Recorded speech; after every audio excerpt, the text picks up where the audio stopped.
ये देखिए इसके जो कपड़े जूते थे वो जल भी गए हैं इस परिवार के, आपको दिखाई दे रहे होंगे। ये देखिए, और जो इस औरत का जिसमें ये देखिए ये कमरा आपको दिखाई दे रहा होगा।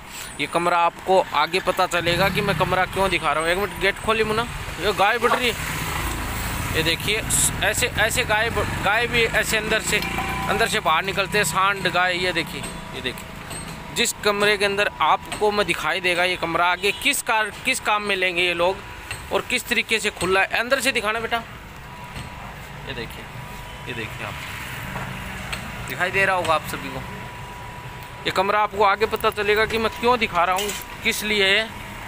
ये देखिए शंखु चौराहे के पास एकदम शहीद स्मारक के पास ये परिवार रहता है। मनीष शर्मा आप सभी के सामने आज लाइव आया हूँ। एक छोटा बच्चा है जो स्टेशन पर के मम्मी पापा उसे छोड़ के चले गए थे कहीं पर, और उसे 10 साल का ही बच्चा है मात्र। तो पहले तो मैं कुलवंत भाई साहब से आपको मिलवाता हूँ जिन्होंने बच्चे के लिए मुझे सूचना दी थी। तो भाई साहब आपको ये बच्चा कैसे और कहाँ मिला, क्या हुआ? मैं कुलवंत स्वामी भारतीय रेलवे से सादुलपुर स्टेशन पर तैनात हूँ। मैं रात को ड्यूटी कर रहा था, तब 11 बजे बच्चा सर्दी से 1 नंबर प्लेटफॉर्म पर सो रहा था। इसके पास मात्र 1 साल था। मैंने इसको पूछा तो इसने बताया कि मेरे मम्मी पापा मेरे को यहाँ पर छोड़ के चले गए।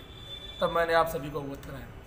कितने दिन से स्टेशन पे लगभग? मैं इसको पिछले 6 महीने से यहाँ देख रहा हूँ। लगभग 6 महीने से मेरी ड्यूटी यहीं पर है, तो मैं इसको इसके मम्मी पापा के पास दे रहा हूँ, लेकिन पिछले 3 दिन से ये अकेला यहाँ पर घूम रहा है। एक बार बच्चे की फ़ोटो सबको दिखाओ। ये देखिए ये वो मासूम सा बच्चा है जो इसके मम्मी पापा इसको छोड़ के और स्टेशन पे और खुद कहीं चले गए। बेटा कितने दिन से कैसे छोड़ के चले गए तेरे को, क्यों छोड़ के चले गए? मैं बीमार पड़ गया था। कौन बीमार हो गया था? मामा। कौन मामा? मामा। तुम्हारा मामा? तो तुम्हें इतने छोटे को ही तुम्हारी मम्मी छोड़ के चली गई? मैं खुद रहा था। क्या बोले? मैं नहीं जाऊंगा वहाँ पे। क्यों नहीं जाओगे वहाँ पर, क्या कारण है? मैं जाता ही नहीं हूँ वहाँ पे, खाना मिलता नहीं है, कुछ भी नहीं मिलता है। अच्छा, तो यहाँ पर मिलता है खाना? यहाँ पे आटे वाली रोटी भी है। अच्छा वाली रोटी है। तो अब आ गए क्या तुम्हारे मम्मी पापा? रात को आए थे। तो इतने दिन यहाँ पर किसने खाना खिलाया तेरे को? आंटी ने? आंटी को एक बार बुलाओ। आंटी आ जाओ। आओ एक बार। तो मम्मी पापा ऐसे इतने छोटे को छोड़ के चले गई? कोई है ना बीमार होके खत्म हो गया था। बीमार होके खत्म हो गया था? अच्छा, फिर तुम्हें छोड़ के चले गई। इन आंटी ने खिलाया क्या खाना? एक बार आपको इसकी मम्मी बोल के गई थी कि आप खाना खिलाओ इसको? नहीं है बच्चे आते हैं तो खिला देते हैं। अच्छा, ऐसे ही खिला देते हो आप? हम बच्चों को इनको सबको बुलाते हैं, बोलते हैं। हाँ। कहते हैं कि आप खाना खा लीजिए करो, भूखे ना सोया करो। कितने बच्चे? आप थोड़े जोर से भी बोलो। 4 बच्चे आते हैं। 4 बच्चे आते हैं? 2 लड़की हैं 2 लड़का है। 4 बच्चे आते हैं। उनको आप लगातार खाना खिलाते हो क्या? बिल्कुल बिल्कुल रोज खिलाते हैं। तो ये इतने दिन यहाँ पर रहा, तो आपने ये जो चाइल्ड हेल्पलाइन है उन पे कभी सूचना की है इनकी कि चाइल्ड हेल्पलाइन वालों को, या यहाँ पर आरपीएफ पुलिस है उनको बताया कि जो 12 साल का बच्चा है जो यहाँ पर रेलवे स्टेशन पे ऐसे घूम रहा है? नहीं बताया किसी से नहीं बताया? तो ये ऐसे गुम हो जाता तो?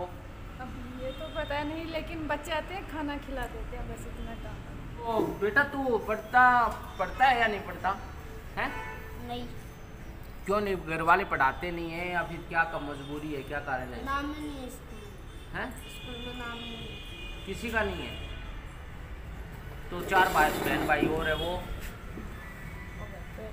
वो घर पर है। अब आ गए क्या तुम्हारे मम्मी पापा?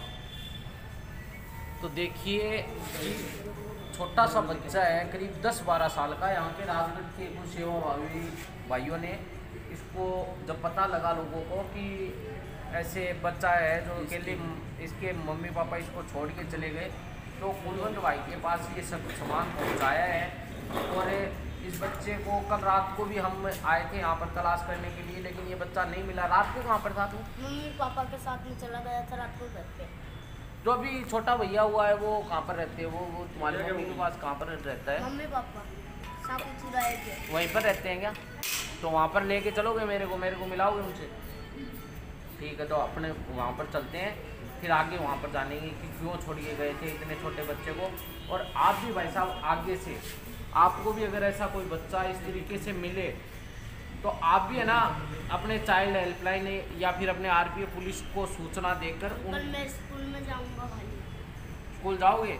स्कूल में जाना चाहते हो क्या? स्कूल खुलेगी ना तब तेरा एडमिशन करवाएंगे स्कूल में। स्कूल खुलेगी तब कराओगे अंकल। तो अब तो कैसे कराएंगे? तो अभी तो मेरे बच्चे भी नहीं जा रहे स्कूल के अंदर। ये तो स्कूल बंद है ना, स्कूल सभी बंद है। सभी बंद है तो अंकल क्या करूँगा बाद में पढ़ेगा फिर उसके बाद में कोई नौकरी मिलेगी तेरे को जब स्कूल खुलेगा। क्या करना तो चाहता है बड़ा होके क्या बनना चाहता है तू?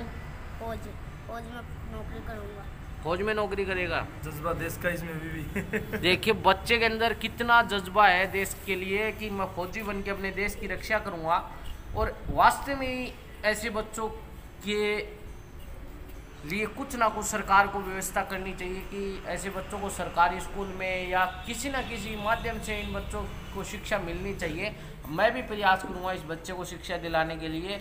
जब भी स्कूल खुलेंगे, लॉकडाउन अच्छी तरह से खुल जाएगा, उसके बाद में इस बच्चे का हम स्कूल के अंदर एडमिशन कराएंगे। अभी हम इसके मम्मी पापा के पास चलते हैं, उनसे जानेंगे कि इसे यहाँ पर छोड़ के क्यों चले गए और इतने दिन तक इतने छोटे बच्चे को कोई उठा ले जाता या फिर इसका कोई गलत उपयोग भी कर सकता था या फिर कहीं भी ये बच्चा गुम हो सकता था। तो मम्मी पापा से भी हम जानेंगे क्यों छोड़ के गए यहाँ पर।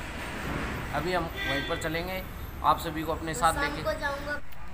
तो आप सभी को दिखाई दे रहे होंगे, मैं उस बच्चे को लेके एक बार उस बच्चे को दिखा दीजिए। उस बच्चे को लेके और उसके मम्मी पापा के पास आ गया हूँ। उसके मम्मी पापा उसे यहाँ पर अकेला क्यों छोड़ के गए थे, क्या कारण रहा था, उनसे पूछेंगे कि इतने छोटे से बच्चे को आप अकेला छोड़ के कैसे चले गए स्टेशन पे। ये बच्चा कहीं गुम हो जाता और हो जाता तो क्या होता, तो उनसे हम जानेंगे। भाई साहब आप ऐसे ही बच्चे को ऐसे कैसे छोड़ के चले गए थे? ये खुद ही चला गया था हमारे को छोड़ के बच्चा।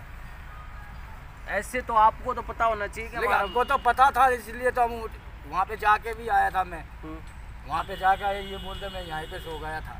अच्छा, फिर तो उसके दूसरे फिर आपने तलाश नहीं किया कि बच्चा 3 दिन से, आप तो 3 दिन बाद आए हो। 3 दिन कहाँ, एक ही दिन सोया, बस एक दिन सोया। मेरे को तो एक दिन पहले परसों मिला था रात को। हाँ वो एक ही, ये परसों वाली रात है। कल तो यहीं पे सोया ये घर पे आके, परसों के दिन पे। तो आपके जो अभी बच्चा होने वाला था इनके जो वो हुआ या नहीं हुआ? अभी कहाँ हुआ है? नहीं हुआ। अभी हुआ है। जो डॉक्टर ने क्या डेट वगैरह दे रखी है? डॉक्टर ने तो हमारे को जैसे कि कोई खून की जांच करवाई थी ना, तो उसकी 4 ग्राम की रिपोर्ट बताई थी हमने। तो उसके बाद में फिर हमको बताया कि खून इसको चाहिए। फिर हम जाके चूरू के अंदर 3 बोतलें खून की चढ़वा के आया। तो कोई मकान की ऐसे तो इसमें रहते हैं। अब देखो ये एक बार मैं वो मकान भी आप सभी को दिखाऊंगा कि किस में रह रहे हैं और किस इसमें अभी तो इसमें ही होगा क्या जो बच्चा होने वाला है? यही करवाएंगे और कौन सा पे जाएंगे अब? कोई व्यवस्था नहीं होगी। और कहाँ पे व्यवस्था हमारी है? तो देखिए भाई, वो राजगढ़ के अंदर एक महिला व्यवस्था हमारी रहने के लिए, वो बेवड़े थे वहाँ पे, वो रगड़ा करके वो तो चले गए पीछा से, हमारे को वहाँ से भगा दिए। तो हम वहाँ पे अच्छे भले वहाँ पे सही रह रहे थे वहाँ पे हम।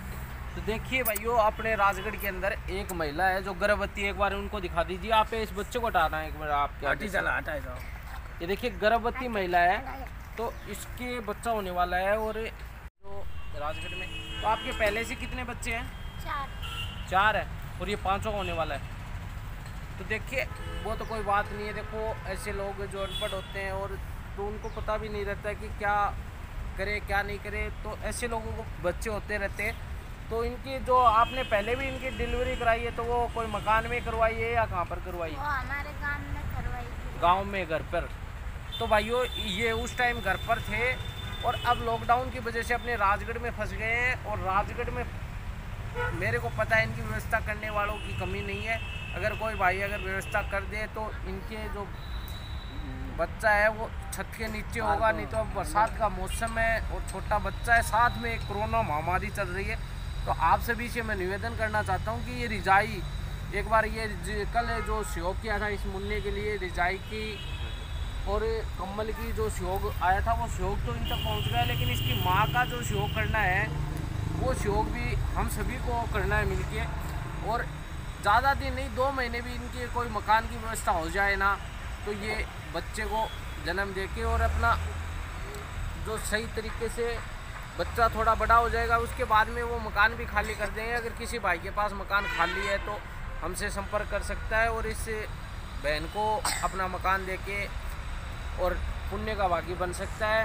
इस टाइम सभी को पता है कितनी तकलीफ में औरत रहती है, सभी माताओं को पता है कि ये टाइम सबसे गंभीर होता है औरत की ज़िंदगी के अंदर। तो आप इस माता को एक बार फिर से देखिए, तो देखिए किस जगह ये अभी रह रहे हैं। ये कौन सा इलाका है? शंकु मोड़।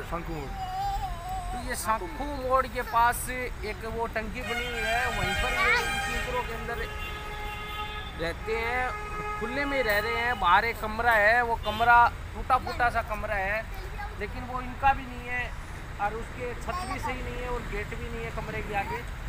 तो वो कमरा भी ऐसे सरकारी ऐसे ही पड़ा है, तो उसमें ये अभी रह रहे हैं। तो आप सभी से मैं निवेदन करता हूँ कि आप वीडियो को शेयर ज़रूर करें। शेयर करते टाइम एक चीज़ ये ध्यान रखें कि इसकी हमें मदद करनी है, अकेले शेयर से काम नहीं चलेगा और उस मददगार तक आप जभी वीडियो पहुँचेगा जब आप इस वीडियो को शेयर करके आगे पहुँचाओगे, तब इस बहन की व्यवस्था होगी। सभी को जय श्री राम, धन्यवाद।